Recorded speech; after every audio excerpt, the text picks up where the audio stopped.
My name is Gleb Wyszyński. I'm the Executive Director of the Center for Economic Strategy. We have a joint event in the framework of the project of deregulation and support of the private sector in Ukraine, supported by the Ministry of the Foreign Affairs of the Netherlands, who has been helping a lot to develop the private sector even before the war. We have the online translation. If you want to listen English, please switch in the panel below, please. And the question is, as usual, please write your questions in the Q&A session and in chat. I would like to now immediately invite to take the floor Ms. Yulia Sviridenko. She is the first Prime Minister and the Minister of Economy of Ukraine. The Ministry of Economy, for more than a year ago, came out with the initiative to conduct some large-scale deregulation initiative.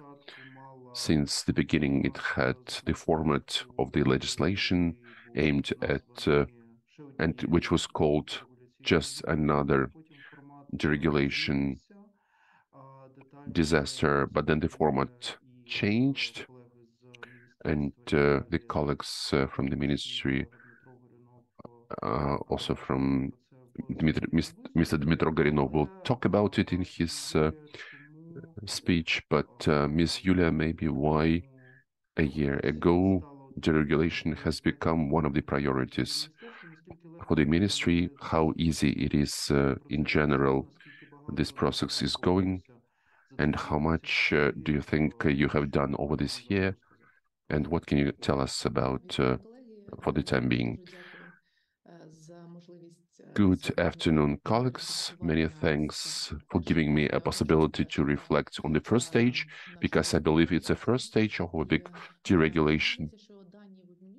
And it seems to me that the data from the Ministry of Justice that we have seen today, Ukrainians have registered more than 100,000 of new businesses, and the last month was actually a record, more than 26,000 of newly registered private entrepreneurs, FOPs. So irrespective of the war, the number of people who want to have their own business is actually increasing. So I think it's quite natural. It's the wish of our ministry, of the government in total, is to support entrepreneurial initiative for the ones who already have their own business or want to start their new business, and to simplify as possible to have this possibility, especially during the war. So for us, one of the priority instruments for the support of the business, in addition to the access to financing, in addition to the grant support, is exactly deregulation. Starting from the beginning of 2023, we have created the Interagency Governmental Group. It has started on a weekly basis, look at the regulatory instruments that constrain the development of the Ukrainian business. And now they have reached the end of the complicated list. We have considered for more than 1,000 regulatory documents. What we have seen, that the job of the entrepreneurs is quite complicated, it's quite regulated, and we have recommended throughout this year to simplify or to make digital more than half of the regulatory procedures. We were able to calculate the economical profit from implementing our recommendations of our working group on deregulation. Only in the sphere of the regulation of our Ministry of Economy, this economical profit was 1.4 billion hryvnia. In the agrarian sphere, it's 8.5. In construction, it's 250 million. 54 recommendations are already implemented by the Cabinet of Ministers of Ukraine, and they are approved as new laws in the parliaments. I can give you some examples, thanks to the recommendations of our Interagency Working Group. You don't need any more the conclusions from the State Sanitary and Epidemiological Commission. You don't need licenses for making intermediary activity for the employment abroad. So people simply have to state that they will be doing this. thousands of owners of various institutions that work in these spheres. They don't have to approve the working hours. We have simplified the system of getting special permissions for the usage of extracted natural resources, and we have cancelled the this instrument simply has dubbed the conclusions on environment. So in the framework of this regulatory field, we have to build it anew because it will be very difficult after the war to restore. So we should say that in front of us, we have a lot of plans on approving amendments to some laws and regulations. In the Ministry of Economy, we will be promoting to make sure that they would be as fast as possible implemented in life. Looking at these regulatory instruments, we didn't do it ourselves. We were engaging the representatives of business associations for the discussion, and we reacted to wishes of entrepreneurs. We have considered 300 of such requests. We're not stopping at what we have achieved. It's very important for us that the business would see us as partners, because for us, it's exactly we are the main stakeholder, and we will be continuing to reconsider the permission documents to improve the Ukrainian business capability. Many thanks to our international partners, without whom it would be very difficult to implement this, as well as very active representatives of the business environment, when from other ministries, from other analytical centers, who have also participated actively, and I really hope that it will continue. Many thanks. Many thanks, Ms. Yulia.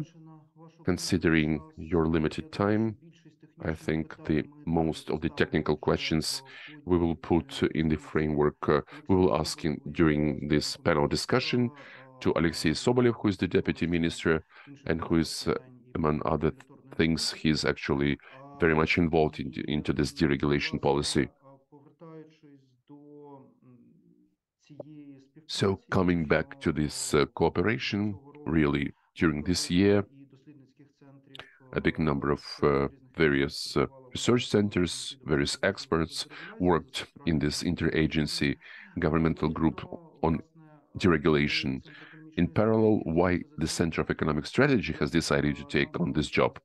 Because as it seemed to us some year ago during the war, this time is to a certain extent a very unique time to really look at the regulatory environment with some fresh look, because we are still in the conditions of the moratorium for checks, and correspondingly we can observe in this clean format how business is functioning in the conditions when, to a great extent, the influence of regulation is limited. So now we are very much happy that the ministry is also using this time to try to get the victory as much as possible with some maximum decreased number of normative acts that are actually interfering with the business development, which are digitalized, the ones that can be digitalized. In order to keep the regulations in the digital format would be simpler. So now let's come the following way. When we started this work some 1 year ago, this was one of the ideas. When the government and the ministry came out with the initiative, with the law, which is still in the Rada, about this deregulation guillotine, I hope that it will return to this initiative, because this initiative has its own advantages, but we wanted to support this initiative as much as possible, understanding that in the conditions of war, business needs to be helped with everything that should not take away the money from financing our armed forces, lifting the unnecessary barriers. This is like the fruit that is hanging on the lower branch. So we decided to make this analysis, and we would like to ask Dmytro to present this analysis, in which Dmytro has looked at the history of the deregulation initiatives in Ukraine and made a summary of the work of this Interagency Working Group, where he was participating on behalf of Center of Economic Strategy. And then we will have the discussion with our colleagues from the government, from the business, from other research centers related to what year has shown to us and how we should move more effectively further to make sure that this is not just a reporting process that everybody is getting used to and it's getting less and less ambitious, but how to make it such a way that we could create best condition, something that Yulia has just mentioned in her report. Dmytro, then I'm passing the floor to you. Do you hear me well? Yes, we can hear you fine.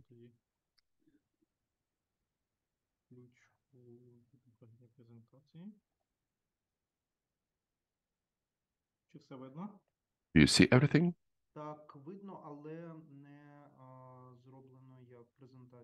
We can see it, but not in the presentation mode.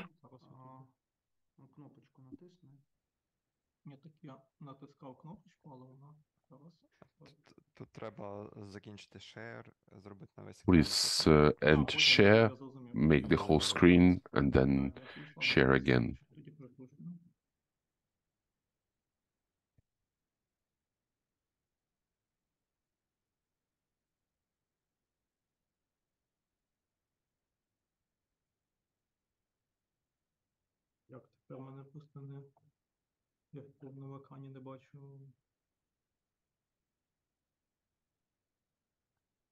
With the full screen, I don't see how to share.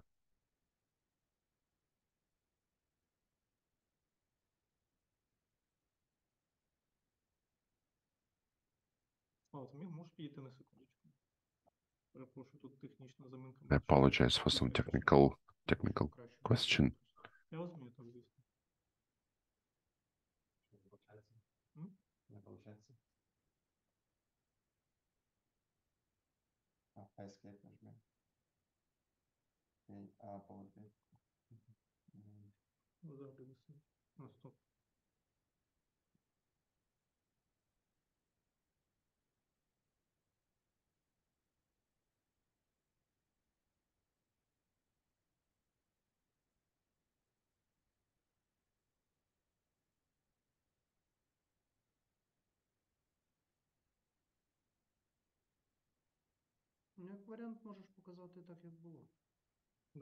Also, it's possible to see how it was, if it's a big problem to share the big screen.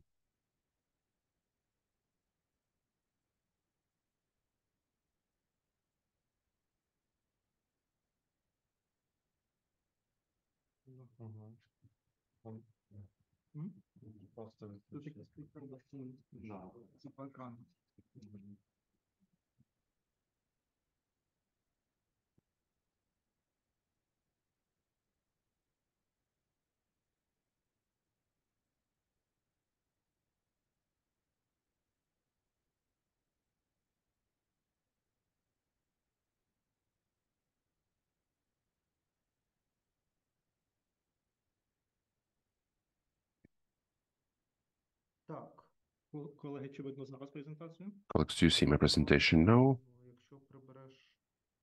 Especially if you could take out the next slide showing.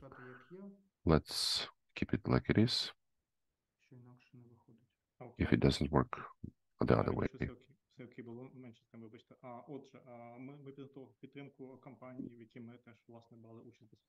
So we also participated in this research, and we also contributed. And the main conclusions which I wanted to give to you. Let me once again remind you what is deregulation. It first started in the developed economies in 1970s, 1980s.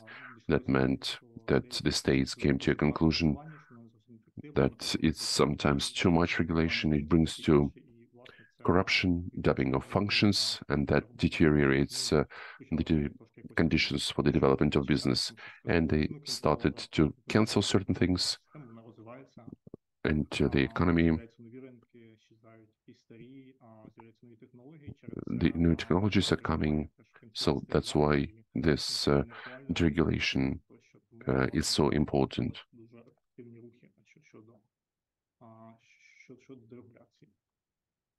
Ми проаналізували там певну теоретичну літературу на We цю тему, were looking also at some theoretical literature on this. Досить великих, наскільки це можна ці серії зробити семплів, намагалися порахувати, як взагалі впливає дерегуляція на So we decided to see how regulation and deregulation affects the economic development. And the first conclusions we made, they seem like quite evident, but the effect of deregulating monopolies may be negative. Comparing the countries which started this to do quite a long time with the countries who have joined it very recently, the researchers came to a conclusion that the pioneers had better condition, better effect. Nevertheless, the later effect was also, it's better to do it later than not to do it at all. Analyzing some separate cases in some,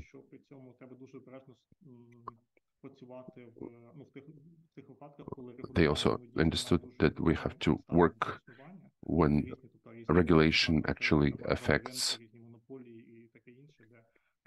and the effect from deregulation of monopolies can be negative.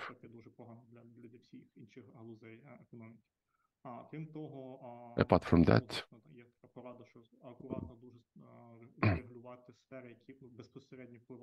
it was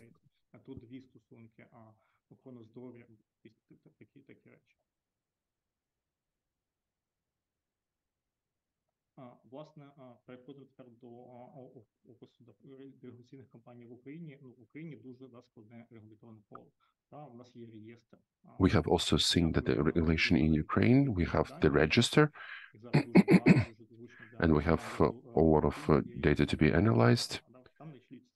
How many we have? It's more than 100,000. Out of them, if we take out some and to take only the ones which are effective, it's 85,000 various regulations. That's excluding amendments, cancellations, personnel decisions. It's still some 40,000. And in our opinion, at least half relate to the activities of entrepreneurs. Most of them have been adopted by executive authorities, which make it easier to make changes. Yeah, which makes it really much easier to make changes.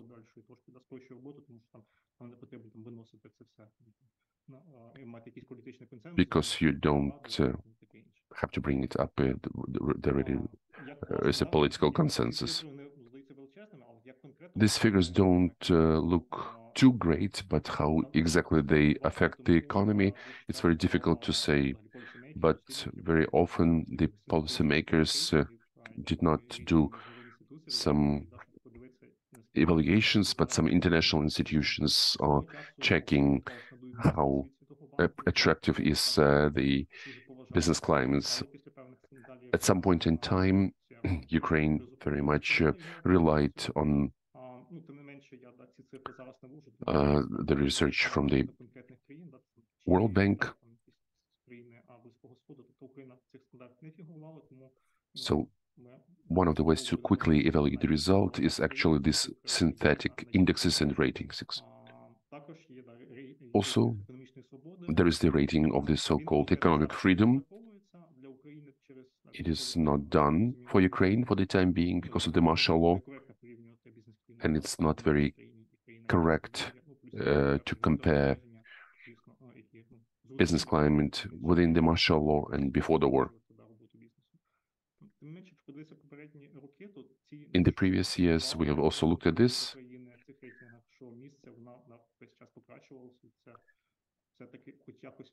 We could somehow check some figures that could act as an indicator, and we can see that things were moving in the right direction. A separate point which I wanted to mention is the cost of regulation. How colleagues have advised us, when you have the camera, there is the icon there. It should help you to increase your screen. Добре, от в тебе тут графічок просто. Я розумію.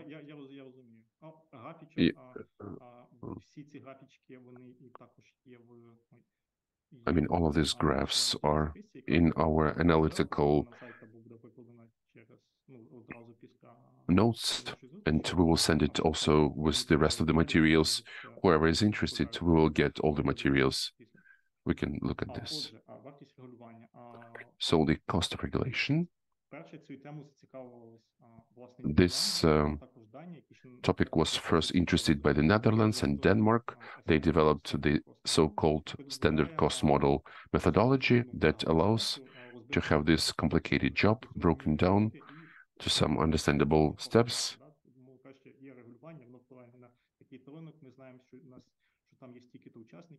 We know that we have so many participants, and then once in half a year, it takes some 10 hours of employee. His hour costs this much, so they could evaluate this. That's so how many units per year. Some countries did it fully, some countries did it in a more regulated way, and the Netherlands received 16 billion euro, which was almost 4% of GDP. It was recognized that it's too much and we had to do it something, and the target was to decrease it by 25%, and other countries also followed this suit.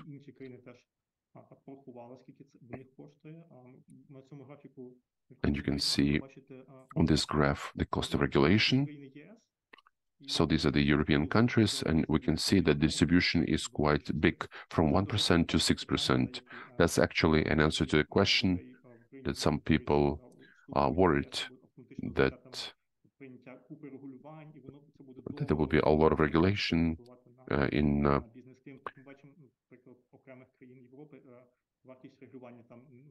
so the cost of regulation is not so huge.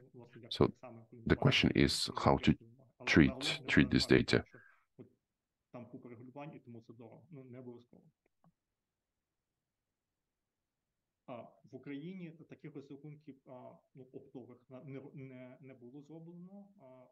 This was not done in Ukraine, but the methodology itself, it's known. We have the so-called NPS score, that the share of small business that concerns the regulation. And that's actually one-to-one the Dutch methodology of ACM, but that concerns only the new acts. The whole massive of the existing regulation, it affects the most on the work of the business. This was not done. We also tried to understand what was the cost of transferring of all administrative services, and we calculated some 1 billion hryvnia.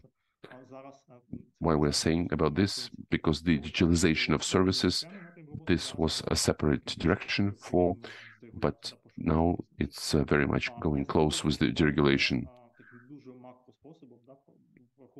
We could also regulate how many legal companies we have,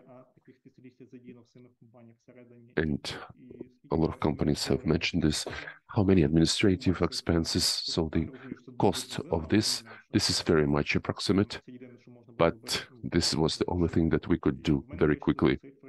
So I got the figures which are comparable with the average European level some 20 years ago. That's 3–4% of GDP. So, namely, a few words how the deregulation took place in Ukraine. There were actually two waves. This lasted from 16 to 19, and we have implemented more than 3,000 acts, and some 25% of them were cancelled.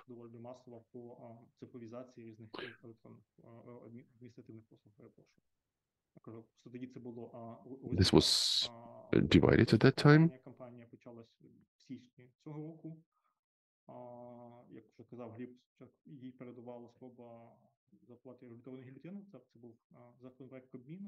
This was the decree of the Cabinet of Ministers, and somehow they decided not to promote it any further. There were certain drawbacks there. That's why this format remained on a more or less on a point-to-point basis. But in my opinion, this was not the Cabinet of Ministers that was looking at it, and the Interagency Working Group that had representatives, not only the representatives of the government and the Verkhovna Rada, but also the researchers. Personally, myself, I was a part of this. And many thanks to the ministry for this possibility to be a part of it. It was a very interesting experience. And with this interagency working group, we had everybody who wished to join it. The process was quite inclusive. And as Yulia mentioned, more than 1,000 various acts have been considered, and half of them were proposed to make some reviews.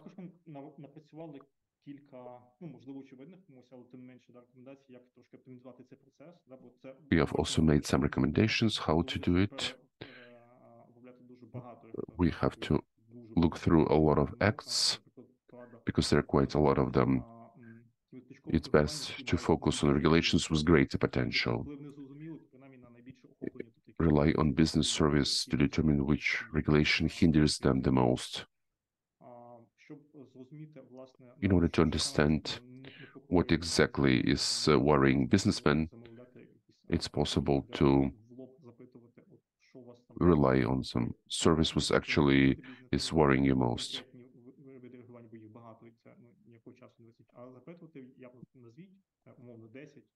I mean, 10, 15, 20 most hindering acts that are interfering with your work, most of all. Apart from that, I would also add to be a little bit more careful with making decisions on the regulation of monopolies and other markets, those sectors which should be regulated. For instance, labor market, healthcare market. I don't say that it should not be deregulated at all, but be a little bit more careful. Another set of recommendations for the future, I believe that we will have to do it. I would call this when we have bigger budgets to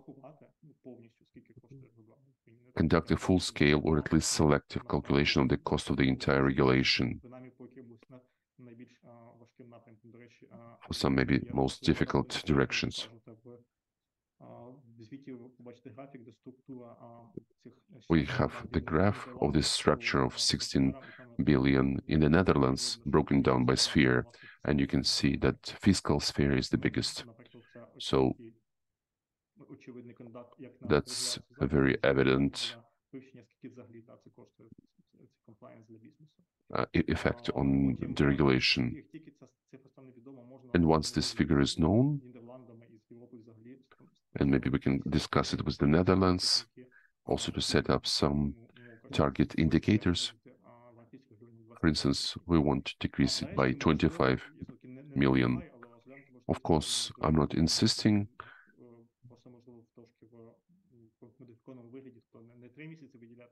not to have 3 months, but even more time.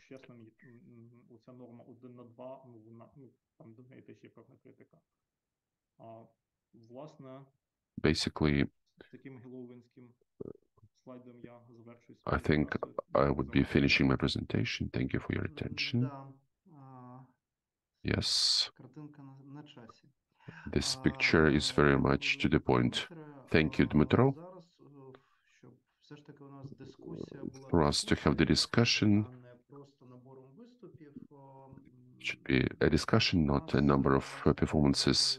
We, as I already promised, let's start from the issue related to Oleksii Sobolev, who is the Deputy Minister of Economy, and he's guiding not only the development of the big Ukrainian plan, because that's the biggest chunk of work for him, but also the question of the regulatory policy. So we have Oleksii Dorogan, who is representing the Office of Effective Regulation. That's the organization that after the Revolution of Dignity also is one of the biggest out of the civil initiatives that worked with the issue of deregulation. And that's where we had a lot of theoretical discussion, and starting from 2014, when it was necessary to clean the old stocks that were accumulated even under Yanukovych. So this was done really quickly with this beautiful Halloween guillotine to cancel it all. It was evident that the government 1 year ago decided to go this way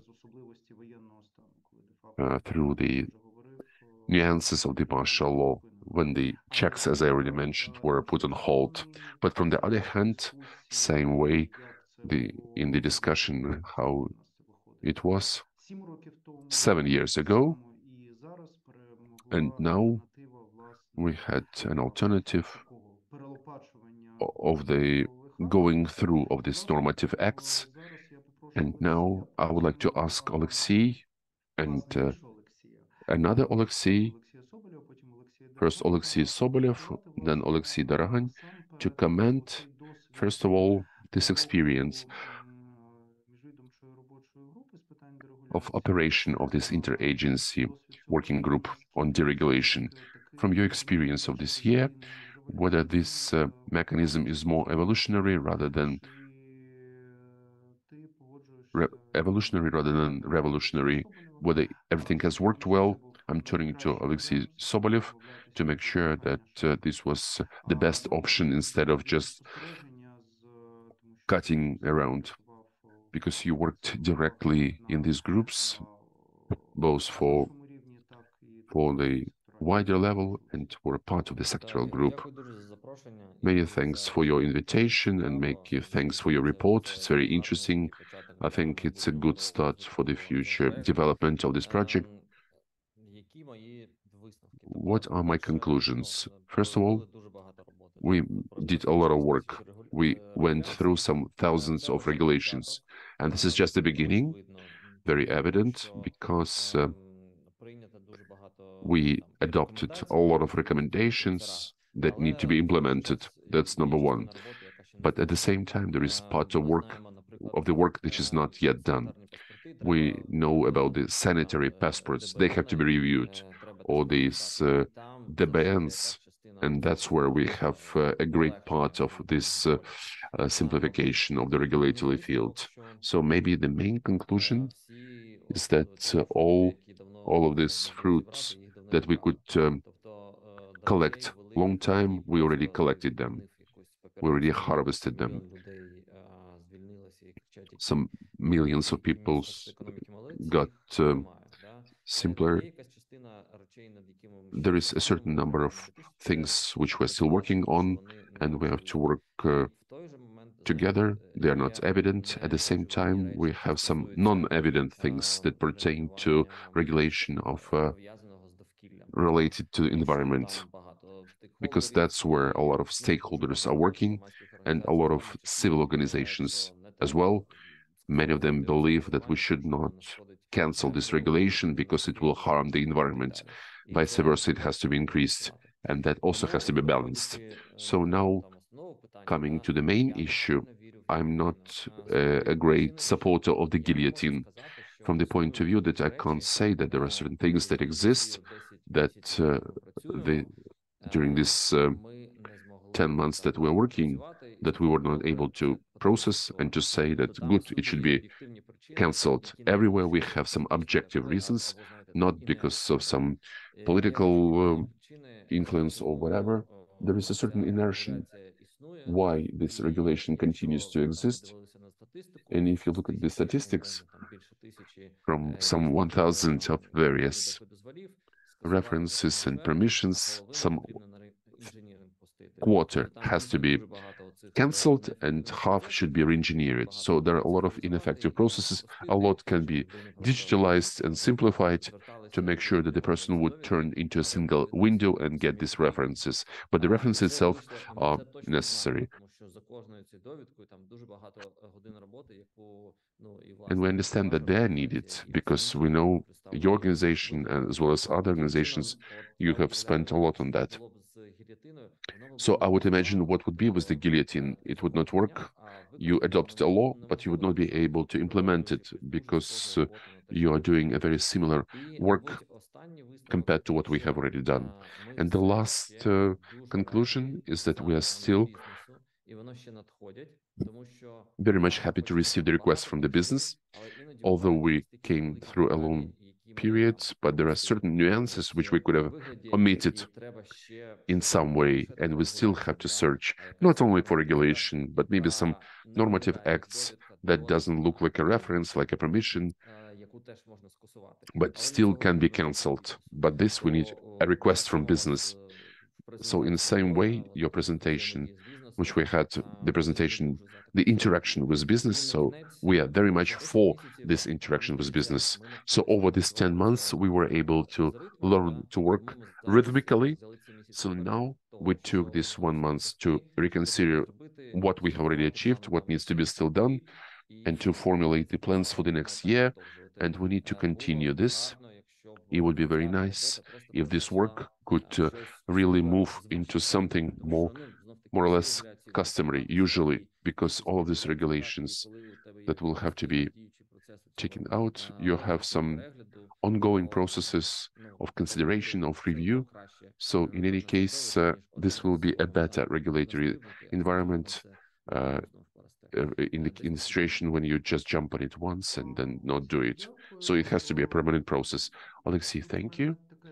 I have some two clarifications, and after that we will move to the other Oleksiy. The first clarification is now the logic which you have just mentioned.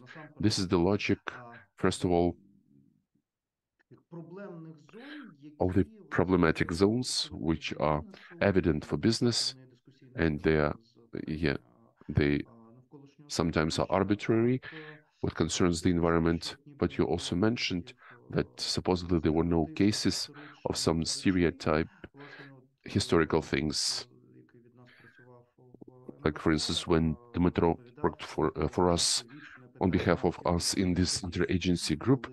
We talked a lot about these acts of reformed works when at the content level everybody understands that nobody needs them, but then they start oh, do you know how much is tied to that? We will not be able to unroll it. So the question is, where is the chicken, where is the egg? Again, compared to the martial law, in which we don't know yet how long we will still be there. So to which extent do you think it is grounded, it is justified to have this more careful approach, or we should go in some issues in more radical manner, especially when we're talking about not those cases when there are different stakeholders with different interests. But listen, it seems to me I actually like our work and the method that we have taken, because we can stop talking in general things, we can talk very much concrete. I still have 5 things which are not yet adopted, which have a lot of influence and on which we're working. Even for acts, there is the mechanism which we are still working on. So probably this will take another month. So that's the double registration of the used cars, acts of reformed works, permissions for premises in which we have trade with weapons, and the water object exploitation. Out of 5, 3 are massive, the rest are quite niche things, but the market is still demanding. So we have not yet unrolled them. 5 out of 1,000, okay, the first 2 were massive, but we know them. you don't have to talk in general, you're talking very specific. So you believe that this is a more sustainable approach, that each question is processed in more detail, and if the decision is taken, and it will be sustainable and it will stay. Yes, yes, because it will be easier to protect it. You understand why you have adopted it. You have convinced others and you have the analytics to support your vision. But secondly, it seems to me that we adopted a law at the level of the normative acts and the cancellation of these acts by the Cabinet of Ministers. All of these details, they are out, and they made this law much less concrete than what it could be now. That's the nature of our work. Also, in the end, I wanted to say, I don't feel that this is just a request for the martial law. Nobody, especially maybe Dmytro and Oleksiy, with Kyrylo, maybe they can comment whether somebody used it as an argument that let's cancel it because it's the martial law, because it doesn't look normal. Maybe we can do it without it.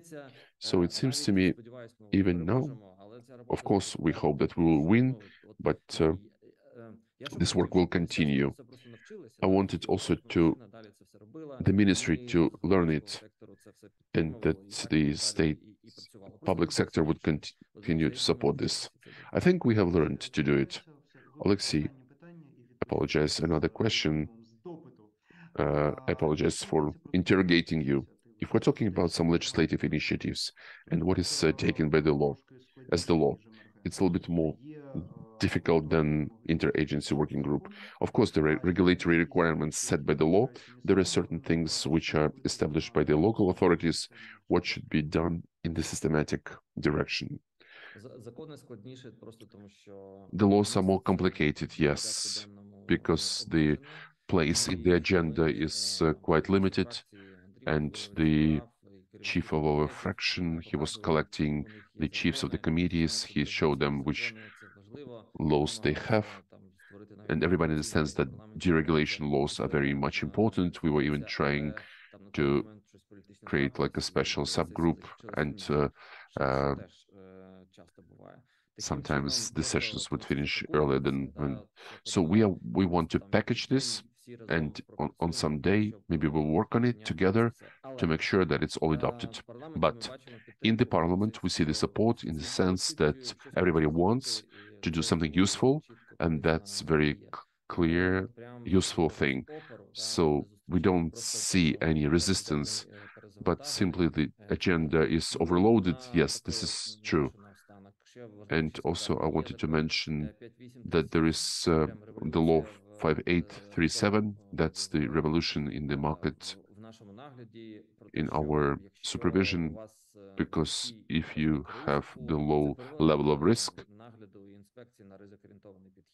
so that's transferring to the risk-oriented approach, risk-based approach. If you didn't do any violations, no checks will come to you. If you have insured your civil responsibility for 7 years, you will not see any checks. So in such a way, this moratorium for the checks that we have at the moment, we will transfer into something more systematic that will not be worrying you. But this moratorium is also a nice experiment because it shows that we can, yes, we can be without these inspections. So this inspections will be another evolutionary step. And then we will see how we can optimize the inspections. So we have the support in the parliament for the risk-oriented approach. And yes, it will be important to create some deregulation group in order to vote all of these laws. Thank you, Oleksiy. We have the third Oleksiy Kucher from the State Regulatory Service. So regarding the optimization of checks, I wanted to ask you, Mr. Oleksii Kucher, what thoughts you have. But now coming back to Oleksii Dorohan, as far as I know, you are also a fan of the guillotines. You are the fan of the court processes without cutting heads. Now, if you come to Q&A, you will see I'm trying to be as soft as possible because there are a lot of questions to the tax bills. This is not connected to the deregulation, but still, the people are quite more critical. So I would ask a question to you as follows. You know, a little bit even wider. From the one hand, that approach, the position of Oleksiy and the position of the ministry is well grounded because it's very clear why it's doing the review of the regulatory field in a more sustainable manner. But from the other hand, there is a good English phrase, pro-business, when the authorities are defending the interests of the business, when you need to make the promotion of the economic growth, then we show it how it was in the previous years. There was the moratorium for checks, and whether it gives any systematic decrease of the regulatory load. So you're working for years how to find the optimum balance between the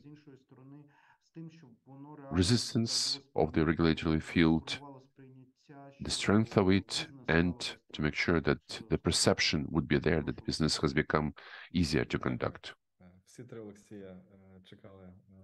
Everybody waited for Oleksiy. Thank you for your question. I think the key thing is to measure the effectiveness with the language understood by the entrepreneurs. I will remind you that we were measuring the number of acts that are either acted or not acting.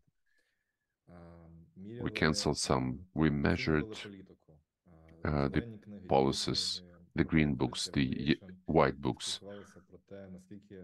We communicated in a way to understand whether this regulation was effective. That's how the comprehensive reforms were born. Now we are measuring number of permissions, licenses, declarations. So it seems to me whether the entrepreneur needs licenses, the permission, or any other necessary service, that's already closer. That's already clear, more clear to the entrepreneur. How many acts on the website of Verkhovna Rada?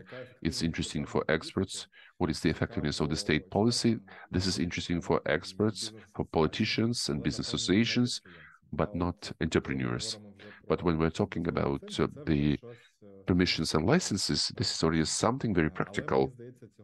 But it seems to me it's still not enough.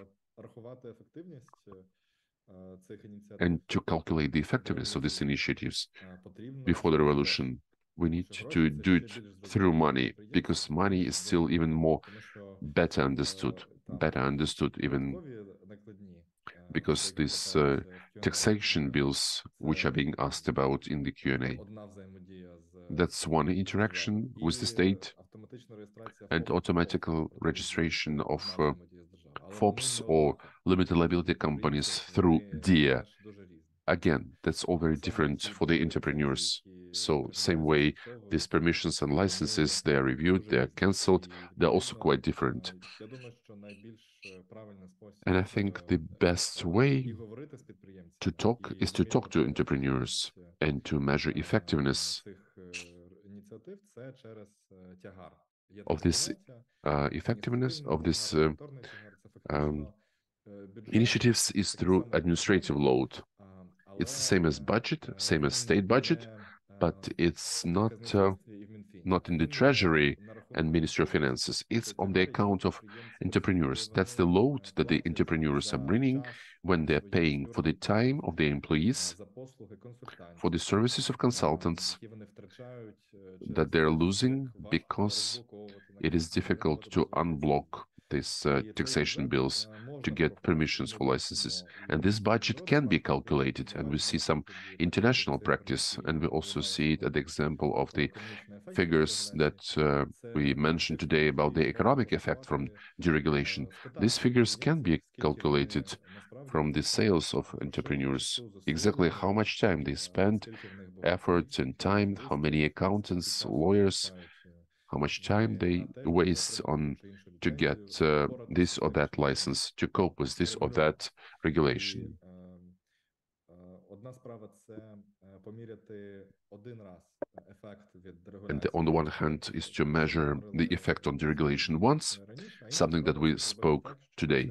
But the other case is to make it sure that it would work as if it were a car on a systematic basis every year, on the basis of the analysis and the service of entrepreneurs. So we would see the curve, the graph, we would see how much money is spent by the entrepreneurs, like for instance in micro business, in coffee shops, in food shops.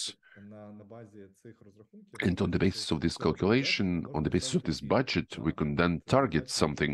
For instance, we see that very expensive it is this tax regulation or the retail licenses.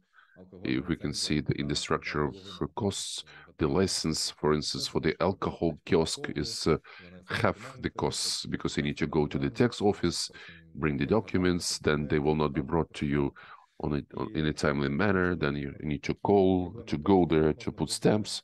So these points will be able to be seen, and then you will be able to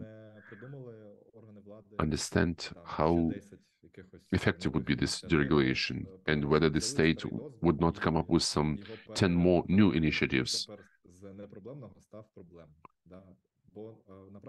Because in practice, we understand that 15 years ago, introduction of licenses was deregulation.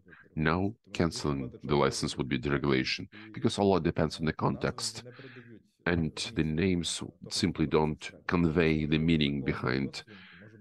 You can be having a law for one page or 1,000 pages. There could be an obligatory document that it could be done within one day in India, or there could be the one that you can't process during 1 month.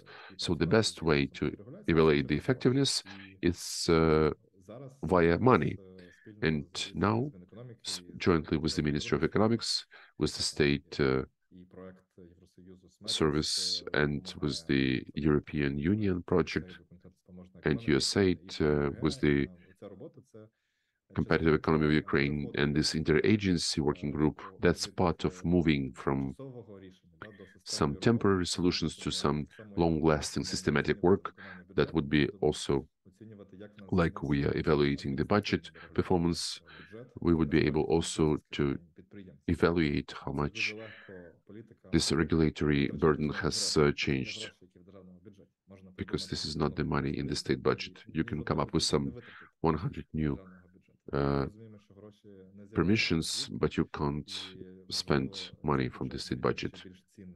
So this budget would be even more precious for entrepreneurs, and it has to be used up in a more careful manner.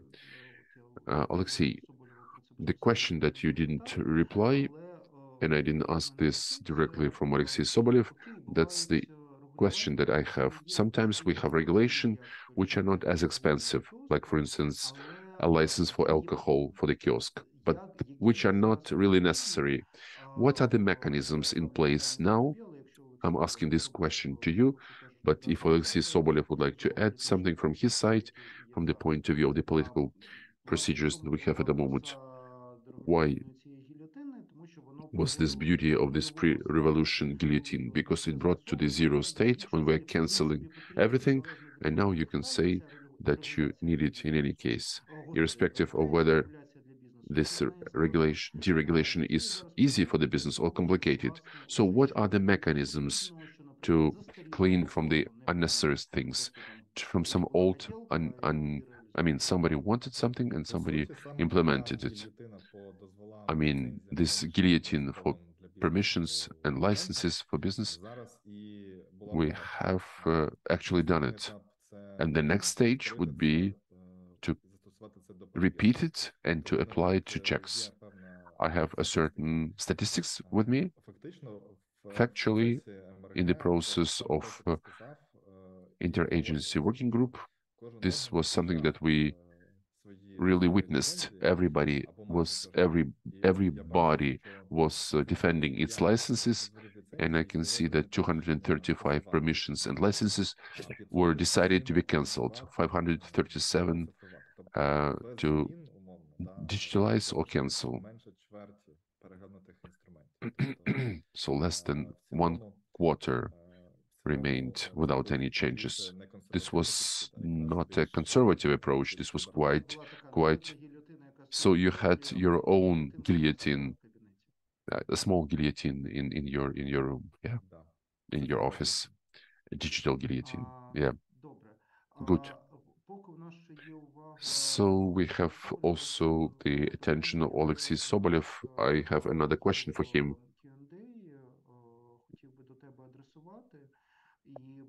From Q&A, and many are discussing this question. This is the question on coming closer to the standards of the European Union. Dmytro, in his performance, actually compared this load and this myth about the horrors of European Union. He actually said this is not true, but you said also that such a quick joining the European Union, on which our authorities are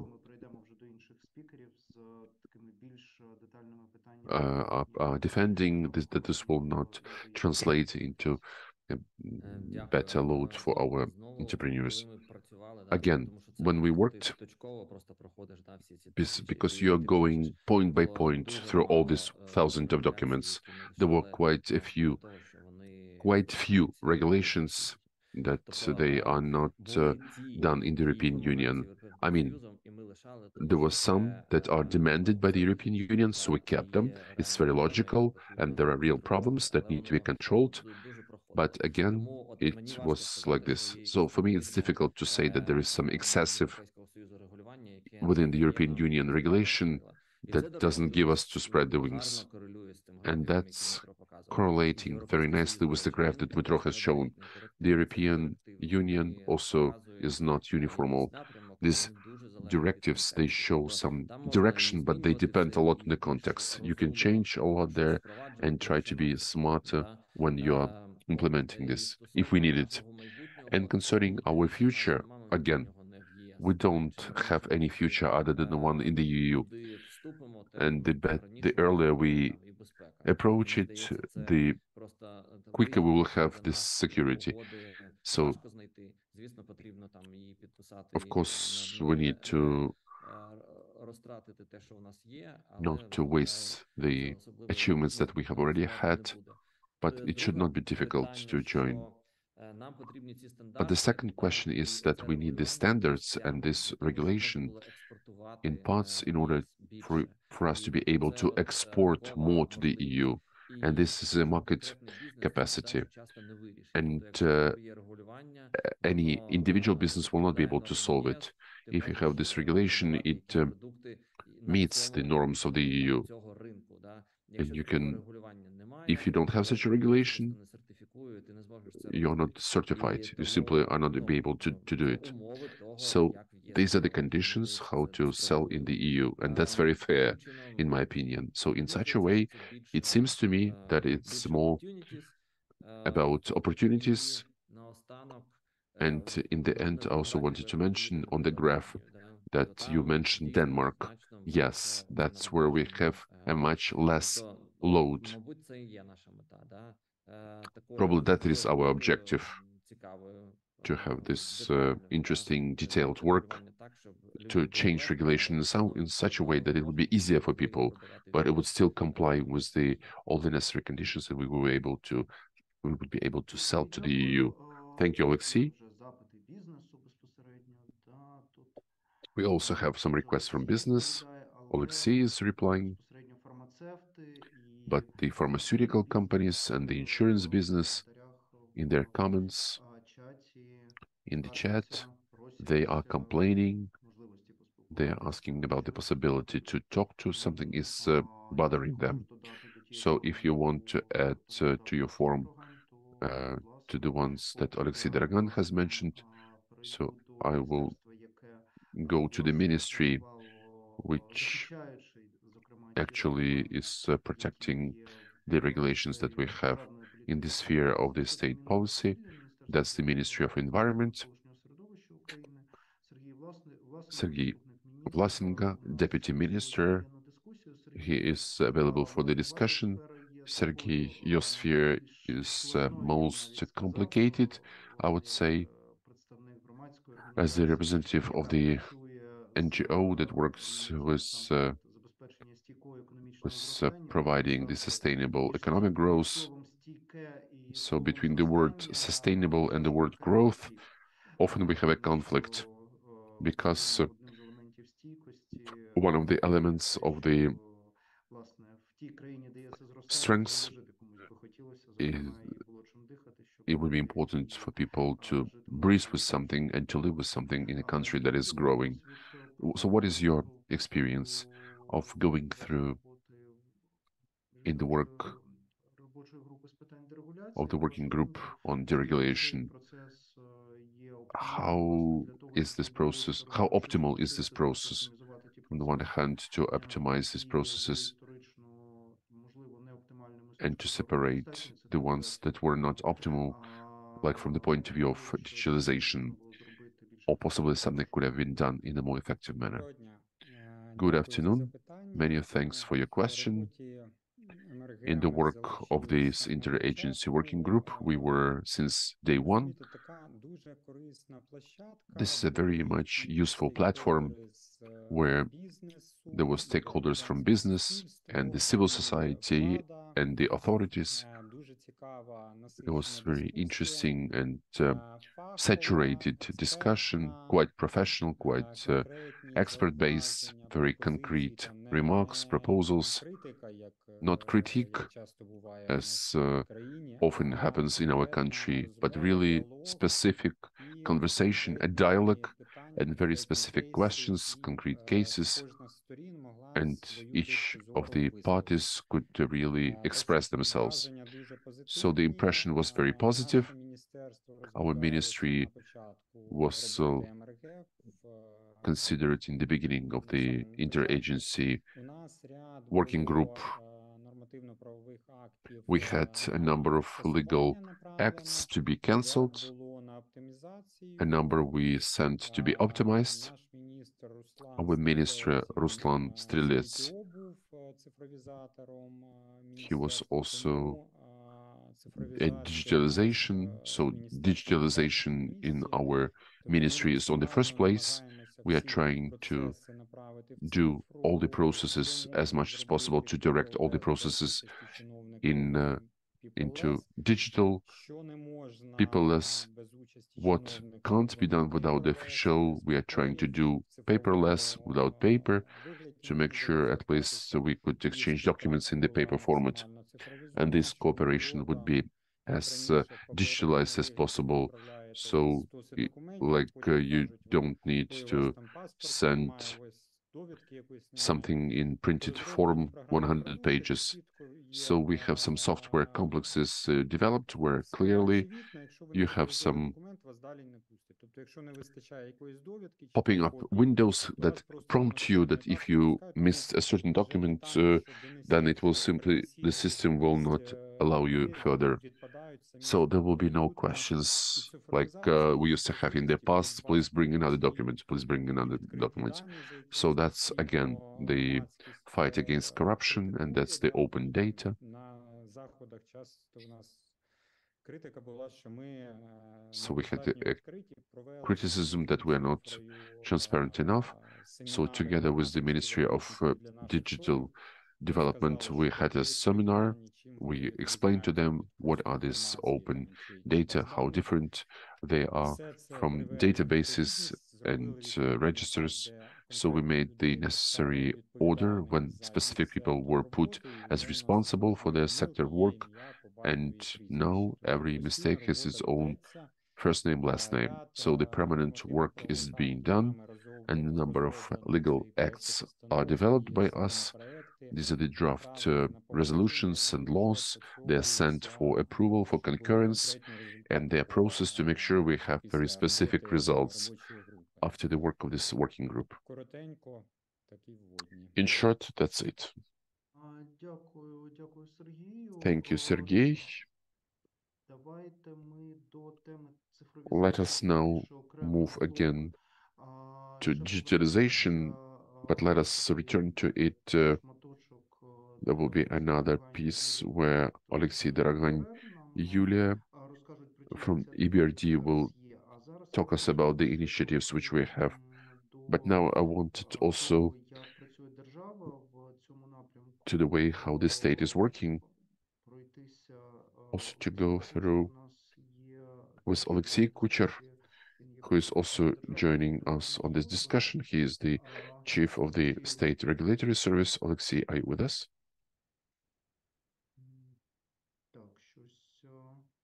Seems like Oleksiy is not replying.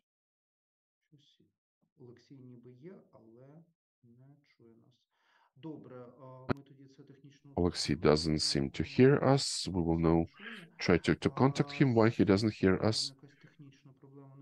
Well, maybe there is some technical problem from his side. So let us continue about this issue on digitalization. Oleksiy, as far as I know, you together with EBRD are also working on digitalization of state services in the sphere of regulation. Please, could you add what you wanted to add in the framework of your performance, of your speech? Well, I just wanted to add that a lot of focus on digitalization within this interagency working group is placed, and I wanted to say that we are preparing a second review for the state services. Maybe you can give us a little bit more context for the ones who are here at this discussion, because you're talking about this second line of this permissions as if everybody knows about the first line. The ones who are using these permissions, they evidently know about it, but what you're talking about and what is the scale of this project? And then we'll pass the floor to Yulia. Let me remind that in 2019, when the Ministry of Digitalization was created, there was a target to make this to all the services and to make sure that everything would work comfortably.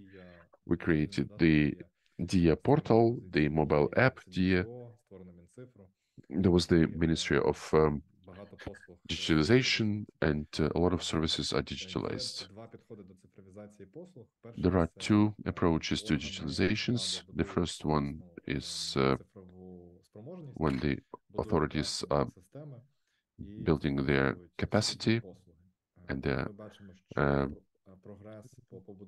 digitalizing their services.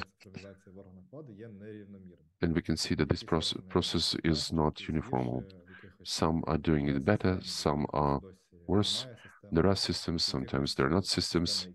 Sometimes there are systems we wish they were not there because the entrepreneurs are getting a negative experience. And the second approach, which was proposed at some point in time, is for those bodies which don't have such a developed infrastructure to digitalize services for the central systems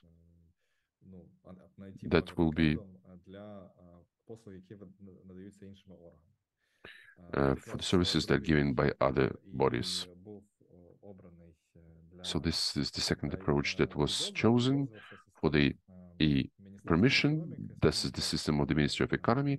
That's a joint project.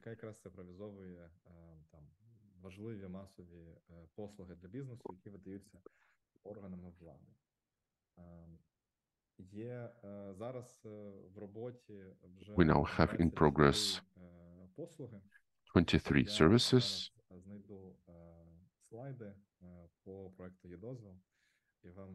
Окей, я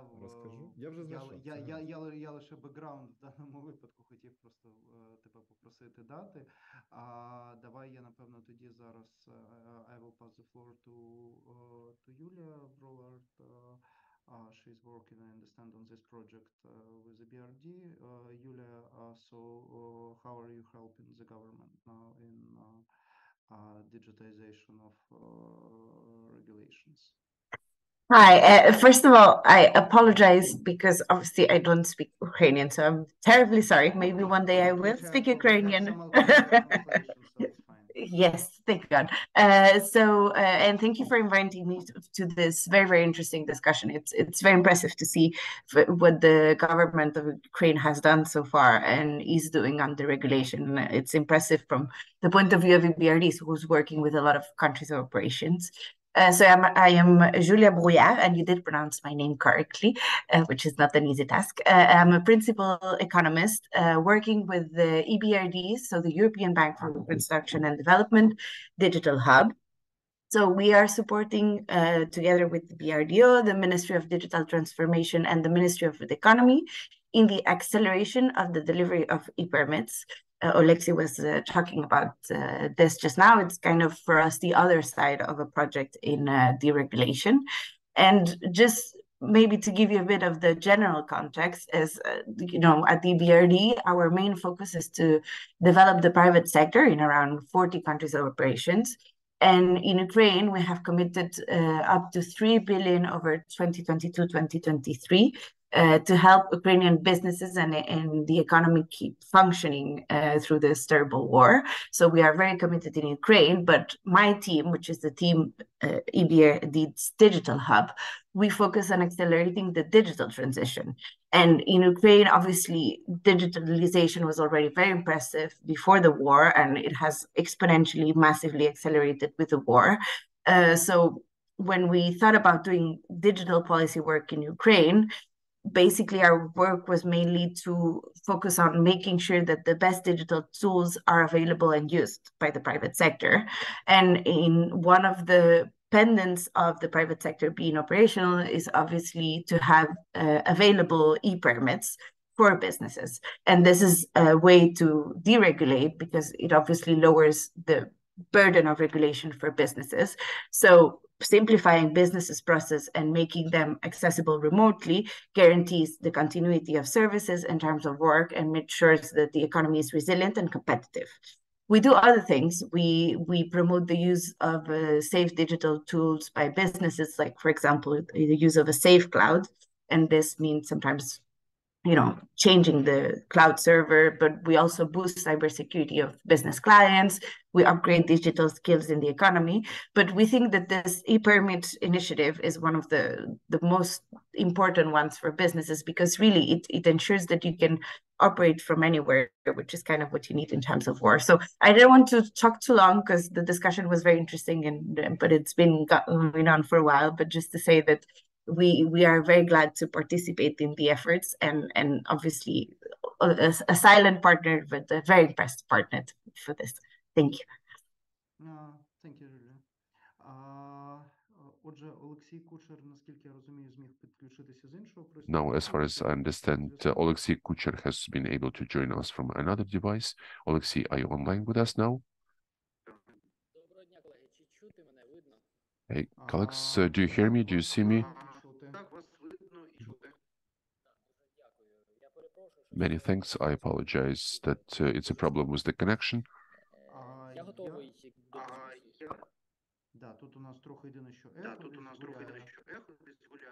We see some echo. What is happening with the checks?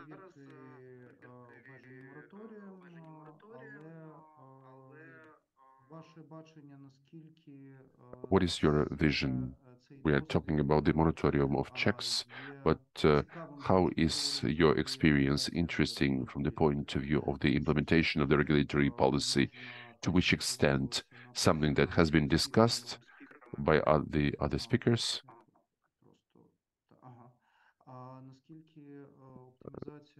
How the optimization of the process itself, the process of checks and the number of checks, how could this be an outcome?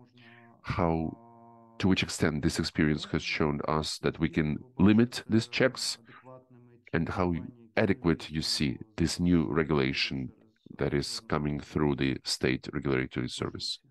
Oleksiy, the floor is yours. Many thanks for this question. Let me start from the last one.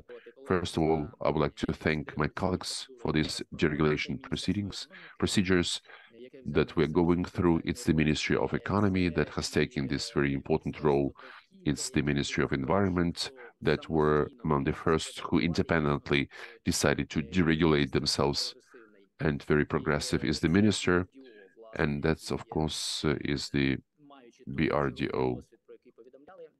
Talking about the experience, also the State Regulatory Service is responsible for the coordination between various bodies, and for us it's also a challenge that we have to, together with everybody, to overcome. Talking about your question, the new regulations that are being adopted, we made the research starting from 2018 for those acts that are coming through us. Let me briefly say that the quality of the regulation has improved significantly, because on average, the State Regulatory Service until 2021, they refused almost to each fourth act. So it's 25%. I'm talking about average. As of today, the refusals from our side are much less. Only 13% are refused, exactly from 2022 and 2023. I mean, that's the central bodies of the executive powers. We do still have the problem at the local level, because those acts which are sent to us by the local governments authorities, they require quite a lot of detailed attention, and we don't have such a dynamics in quality. And we have a lot of ideas, a lot of initiatives. I will not spend too much time on that, but in comparison, I have shown you such an example. Now, regarding the new acts to implement the decisions taken by this Interagency Working Group, I think we are in the process of finalizing this. We are helping the regulator to make high-quality acts that speeds up all of these processes. You have to fulfill certain deadlines. The act can be with us for 1 month. So for us not to return it with refusal, we are switching in and we're giving our advice. Now, regarding the checks, I believe this is a very positive experience. We can't see it in any different way, because after the full-scale aggression, everybody is suffering, starting from regular citizens to people who are with us, and this could not also go without any effect on business. So in 2022, we adopted the necessary resolution in which the checks were forbidden. The planned checks were forbidden, but there are certain exceptions. I would like to give you some figures for the checks that took place in 2021, that is before the full-scale aggression of the Russian Federation. They were some more than 200,000 in 2021. In 2022, this was just 11,000 checks. Plus minus, we can say 20 times less. Today, as at end of October, preparing for this discussion, I rechecked the latest figures. It's the 15,000 checks already by end of October. So this will be more than last year, because the business is much more active in 2023, but much less than it was in 2021. So we can say this is an experiment that shows that nothing terrible has happened when the number of checks have decreased. Everybody can answer this question comparing.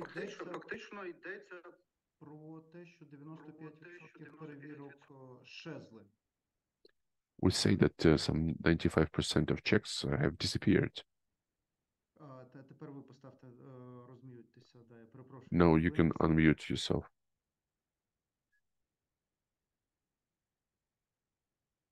Oleksій, зніміть м'ют, будь ласка.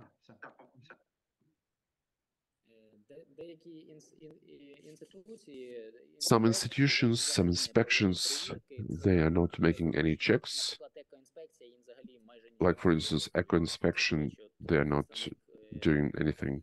That's the representative, Mr. Sergiy Vlasenko. He's the deputy minister, he knows about it. So they're doing only checks in the framework of some criminal proceedings when there is the resolution of the prosecutor or the investigator. So coming back, nothing terrible has happened. So after the war, we won't be able to come back to this formula of checks that we had before. The state already now needs to make conclusions and to propose an absolutely different approach. I absolutely agree with Oleksiy. He mentioned some of the topics that are being discussed. It's risk-based and approaches and insurance. Definitely we need to go this way in order to decrease the number of checks, to make sure that the official would not come to the businessman with some excessive questions. So therefore, as of today, we have, Oleksiy already mentioned this, there are certain orders by the management of the state regarding the checking authorities. That's a very complicated subject. It was voiced by the president regarding the optimization of such checking bodies. Because today we have 84 spheres of control. These are only the ones that pertain to the sphere of control, and more than 30 bodies. So now the state is working to make sure that we could decrease the number of such bodies, and some spheres, they are overlapping. So something needs to be done absolutely to make sure that the bodies, various checking bodies would not duplicate each other. That's the job that is in front of us. Shortly, that's it. Thank you, Oleksiy. Якщо можна, поставте на мют, щоб не було ехо. Дякую. У нас залишився з We have out of speakers is Mr. Kyrylo Kryvolap. That's the Center of Economic Restoration. Kyrylo, are you the executive director? Let's decide together with you. We have several hands raised. Would you like to summarize, to make some generalized, as a strategic consultant, what you have heard and what, in your opinion, knowing what SES is doing and you as the advisor to the ministry, what else can be done better in this direction? Or we will, out of the ones who have raised hands, I wanted to hear Ksenia Liapina, that started many years ago the process of the regulatory reform. Also, we have Vyacheslav Chernyakov from the insurance business. We have just some more minutes left. How would you like to do it to raise some... I would like to summarize after the discussions which we had. Okay, let's do it this way.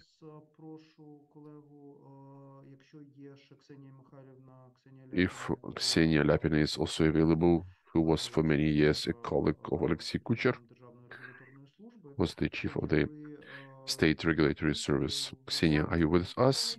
Yes, I'm here. We can hear you. Please, your comment.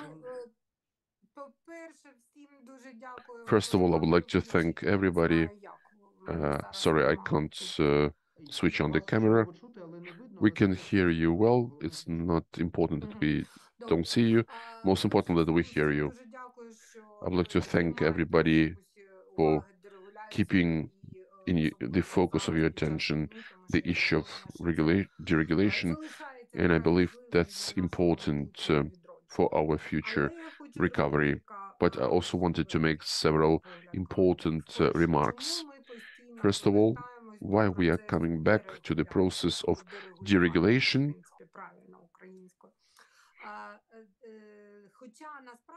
although theoretically it was foreseen that deregulation has to be done as a campaign only once, and then the level of that regulatory load about which Oleksii Dorogan mentioned, and I absolutely agree that we should measure it with money, this regulatory bureaucratic load, that this level will be decreased, but not increased,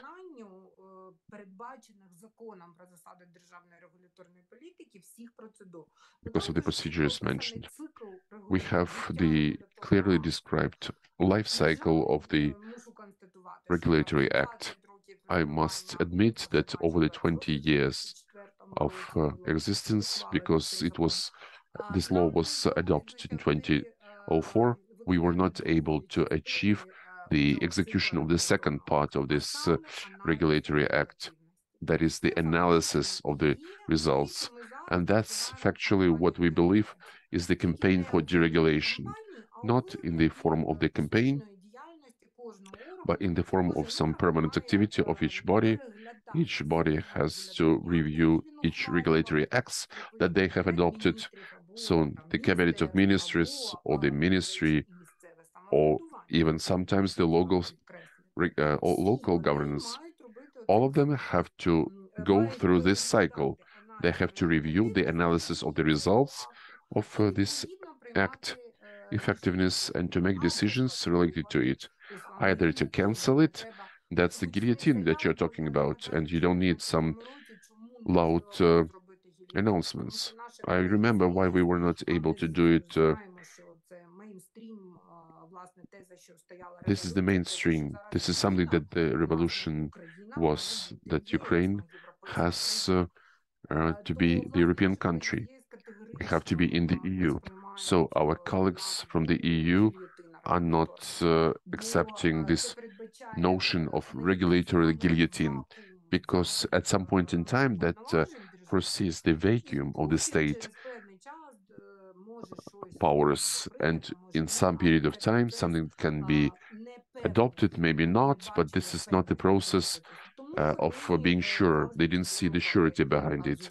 So they always supported the efforts for deregulation, but not through guillotine.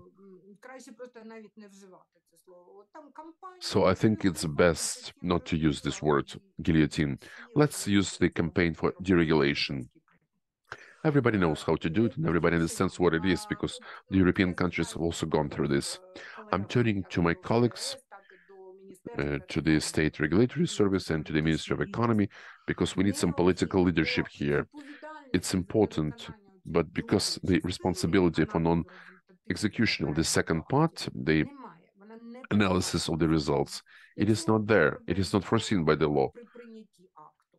If this was not put inside, I mean, the State Regulatory Service can have the decision that this act should not be adopted, and that concerns both as the cabinet of ministry and each ministry, and it also concerns the local governance as a recommendation. At the same time, concerning the non-review, nobody has any powers. So this state authorities are ignoring the second part, and as a result, we have to do it again. I remember these campaigns for deregulation starting from 2005. For the first time, the Cabinet of Ministers has cancelled 3,600 regulatory acts in 2005, but nobody felt it, nobody noticed it, because this was what we call some trash acts that are really obsolete. They really didn't influence to anything, so they canceled them with a lot of joy, but it was good, but to clean the regulatory field, but unfortunately that didn't give the business the ability to breathe and to feel healthy. So, dear colleagues, what we couldn't do before, it has to be done now, we have to bring this to a logical completion, to this logical perfection, this second part, the review of the results, the analysis of the results, and review of such an act based on this basis. This will significantly improve the regulatory field. The biggest influence on business, and we're working a lot with various businesses and with IDPs, with entrepreneurs, the relocated companies, and we are asking what is most positive, what is most negative. So most positive is something that the checks were stopped, and that's happened always. When we finished them in 2014, whenever we would renew them, the business would again have the business would simply forget about the regulatory acts, a lot of inspections, a lot of checks. The business would forget about it, but didn't feel well when the checks were restored. So it's not also a good practice in the point that we are not able to the thought of the business, the idea of business to unite in order to deeply reform this, to make sure that the restoration of checks would not bring to another set of problems. What concerns the European Union, I can say this from my experience, why the European Union, why the European business doesn't believe and doesn't feel any terrible pressure from the regulator, because the bureaucracy is much more effective and we don't have these European regulations within the Ukrainian bureaucracy. I guarantee this will be a serious problems. In the European Union, it's not a problem with this regulation.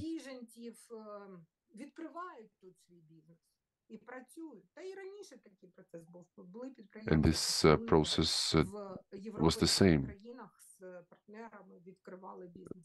It was quite a lot of cases that our Ukrainian partners opened up joint business with the European partners, and they always said, yes, there are a lot of checks in Europe, but they don't bring to pressure. It would seem, in our case, the check is always a pressure. In Europe, no. When we looked at the form of checks, when it is turned away from the problem of controllers, from the reform of their powers, and from the reform of their procedures, believe me, we have done this mistake in the past. This will not give the results. Okay, we can cancel something, something will not be allowed for us to cancel. We're talking about the nature protection functions or the city construction functions. Nobody in the world, especially in the European Union, nobody can build chaotically, and that's correct. That's correct. The other question, which procedure of this approval, of this control for the execution of these works, it's also there in the European Union, quite serious. But it's not corrupted and it's not that burdensome. So if we do it like this, some 90% of the problems in the sphere of checks will go away. We don't need to break the process itself, because the risk-oriented approach was put inside since 2007. I was putting it with amendments to the law on state supervision. But the question is, how is it implemented? And once again, say hello to our bureaucracy. Thank you, Ksenia. I apologize. Thank you so much for your mentioned also the historical perspective.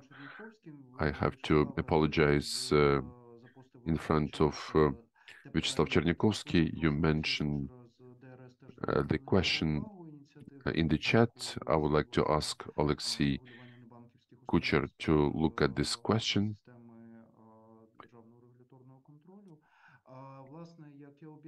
As I promised, let us make this short summary with Kyrylo, with whom we are working a lot.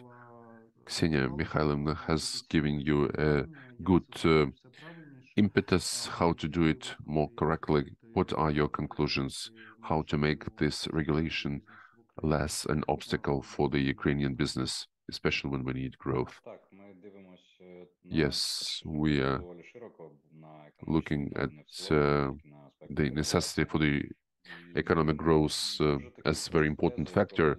Very simple things. I hope to say a few things that were not mentioned by the others who spoke before me. For us as the state to continue to survive and to live, we'll be able to pay our taxes and our social taxes, which are increasing because of this. Ukraine will have to have the budget twice as much as we had before the invasion. And the budget will be way above 100 billion. And in order to double this GDP, why for us not to choose which sector should we select? So we need to understand that only private investment, only private investors can make a long-term development of Ukraine, and we have to honestly accept that Ukraine, in the creation of the business climate, we as the state, we have not learned during 30 years to make this. And this score is on the screen. We can see that the balance of investment, it's only 50 billion versus 250 in Poland or 300 billion in Hungary. If we would have the GDP of 600 billion, we would see whether Russia would be able to attack us. So for the business to now participate in Ukraine, it's very difficult even to take part in this.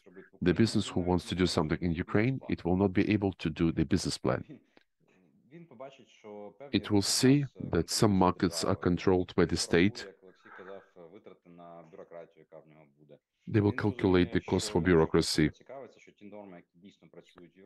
The ones who are actually working in Europe, those laws are not working in Ukraine. In Europe, a lot is aimed at discretion when the policeman on the spot can solve something not to punish you, or the inspector can decide not to exercise this pressure.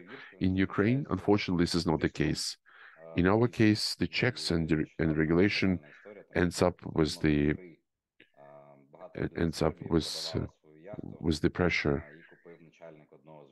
And if somebody was selling something, so this person was very much surprised. This was somebody from Serbia that he had this case. So we need to even to be more radical, guillotine or not. But in my opinion, that group that worked, this interagency group, worked as if they were this deregulation guillotine. They have this huge wish to really deregulate, to cancel, to bring it into digital form. And they're only finished that this is a mandatory norm in the European Union, or we can't refuse from some norm, like for instance, nuclear safety or the nature preservation things. So the conclusion is that the business should do the market research, build strategies, build marketing companies.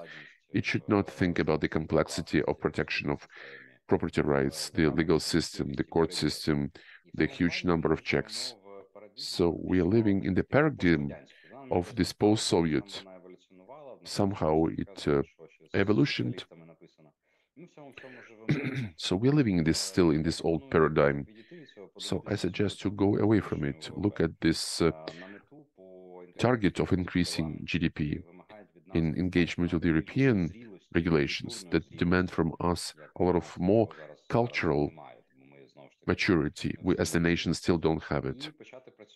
And to start working further I'm very much happy that this group has the plan to moving from the architecture of supervision control, that Ukrainians and the authorities would look at these regulations and would ask a very modern question, which is very often a question that is appearing in the social media. To do what for what? Why we want to check these risks? Because as the state is spending some funds to control these risks, what is necessary? We don't see that somewhere in massive numbers there would be restaurants would be burning, or the people would be receiving some problems. I mean, our business can work, they can sustain themselves.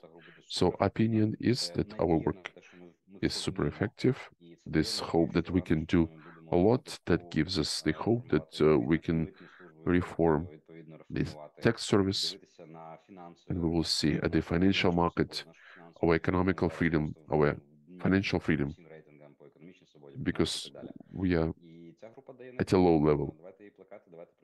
And this group gives us hope. Let us promote it. Let us move from supervision control to deregulation. Thank you, Kyrylo. Thank you for very positive summary for this work. Many thanks to all who have joined us on our call, both as participants of the discussion, the ones who joined it from the audience, and of course the ones who have been listening to us,